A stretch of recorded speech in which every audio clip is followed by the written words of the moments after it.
So one of the things that I find intriguing about Danish hygge is this idea that you don't bring difficult topics into your hygge space. And Mike actually talks a bit about this. He says that there are some negative sides to hygge. So, the high sugar and fat intake might be one of them. And one of the other things that comes through, people say, it can be boring. It can be dull because we don't talk about politics, for example. Maybe religion might come into that as well. The idea of contentious subjects. And certainly, I do remember as a child growing up being told that, there are conversations like that aren't for the dinner table include politics, religion and sex, I think, are the ones that come through in a British culture. So I can see that there are still some shared agreements here around. Let's think about it maybe as being like polite, what we do when we're being polite. But when I thought about this, I thought, okay, when I get together with people who I really have strong rapport with, I feel comfortable with them, I feel like I can be myself. We definitely go into difficult topics, We go down rabbit holes, we're talking about politics, we might have a bit of a moan every now and then, but we tend to then sort of like bounce back into like laughter and fun. And what I think maybe keeps us from moving into conflict, because there's never any conflict, is that the people that you might choose to spend your hygge time with would be people who you have a strong sense of shared values with. So in that sense, I can see why, it's just the case that you're not going to have really strong disagreements. Let's say a lot of people who are in my shared circle are vegan or vegetarian, for example. I'm actually not. I started eating meat, I think when I was pregnant. I don't remember what it was, but, I do occasionally eat meat. But there is still a shared sense of values around sort of like respect for, animals, the natural world. We're all ecological warriors to a certain extent. So we might sort of talk about these things, the politics of, the ethics of bio crops. I can't remember the technical word for that now, of course, as it's coming through, but we might talk about that. But there is an underlying assumption that it's a safe topic because we're all going to be coming from a place of shared value. So maybe that's slightly different from the Danish. I don't know if there is anyone Danish in the Hearthspace. Please do let me know. I spoke to a couple of Danish people, they weren't sure. But it might be not as simple for us as sort of saying, okay, we're going to avoid these types of conversation. I don't think there's anything quite like maybe it's an English thing, I don't know. Share, people, share. If you're not from England or you're not British, arguments come through quite a lot in terms of people that I really am comfortable with. We tend to have quite weighty discussions, but they're not conflict-ridden discussions. So the other things, think about, what do you do in your hygge space? If you're not watching Frozen 2, for example, what are you doing? Or you're not on a long walk. So other things that Mike suggests are board games. I don't know about you, but I row a lot over Monopoly. Monopoly is not a comfortable zone for me to be in, and chess as well. I find that deeply distressing. So I'm not sure that I'm there on board games. Maybe Snakes and Ladders was as far as I would go with that. Board games, baking is another one. I really like the idea. He says that they have like baking parties where people come and they bake together. Really wish that we could do that in these times of COVID. One day, baking parties may ensue. Certainly for me, and I'm sure it's the same for a lot of you if you've worked in circle. Very traditional for everybody to bring food, or maybe even to cook together. Really nice thing to do. So we might have something shared there. He also talks about making a fire, and I was like, yes. For me, what could be more magical than hygge time next to your hearth fire or out in the garden? My sister used to do autumn parties, and everyone would come and they would be baking jacket potatoes on the fire outside, and we would be toasting marshmallows over the fire, and the children would all love it. It was just really nice. And I think, that's deeply hygge. I think that she just has an instinctive understanding of hygge and what's required to make a really good hygge party. And sledding, he notices as well. And I was a bit like, oh, well, there are not that many opportunities for sledding in the UK, let's be honest. Maybe in Scotland, but not in the south of England, I have to say. So, okay, but what would I bring in? What would I think as a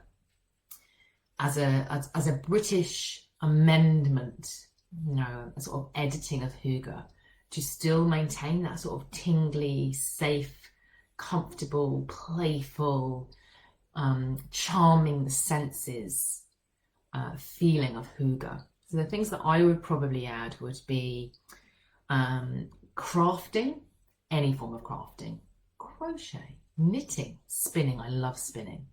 And some of the most lovely times I've had have been sitting like in a room full of not normally women, I have to say, with the fabric arts, but spinning together or doing crochet together and just chatting and talking and having tea and cakes and things, but doing something with our hands. It's quite magical as well, I think. What about rock painting? Go out and collect some rocks and then do rock painting. Really, really nice.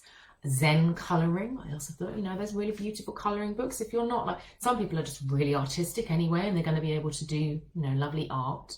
But for me, there's something a bit, you've got to do things that are a bit light touch, so that your focus is still on the people who are in your hygge space, or on being in presence with yourself. So you could be there with your Zen colouring book and that'd be great, but you wouldn't necessarily become lost in the creative process. Some people, when they get really driven by their creative process, I know I do, I get lost in it. And then for me, I've moved out of hygge, because hygge is about presence. And I put baking in there as well. That was one for me too. So I would love to hear from you thoughts on what activities might you still do that would allow the sort of the hygge feeling to flow, but might be things that you'll be doing with your hands, perhaps more than with your brain, or they'll be bringing in that playfulness. What about a game of sardines? Anyone played sardines? It's like hide and seek, but everyone hides together. That could be quite hygge. I like the idea of that. Maybe adults, they might need a bigger space now. Children, you can pack quite a few of them into a small space. So, I just remember that giggling sound when you're the last one looking for everybody and everyone else is giggling that they can't find us. We're all behind the curtain. It's a huge, lump of a curtain with lots of people behind it all giggling together. I don't know, it feels a bit hygge to me. Particularly if you then all retire and go and have hot chocolates afterwards. So, I've really enjoyed our time doing hygge. I'm really looking forward to our time together on Friday, looking at hygge. I've got a couple of themes that we might look at. So, you can come thinking about them. One is about seasonal hygge. We're obviously, here in Britain, we're moving in towards winter now. So we've been very focused on winter hygge. But you can also have summer hygge as well. So sort of invite some ideas around what might you do in the spring, the autumn, the summer. That sense of seasonal hygge, as well as savouring with the senses.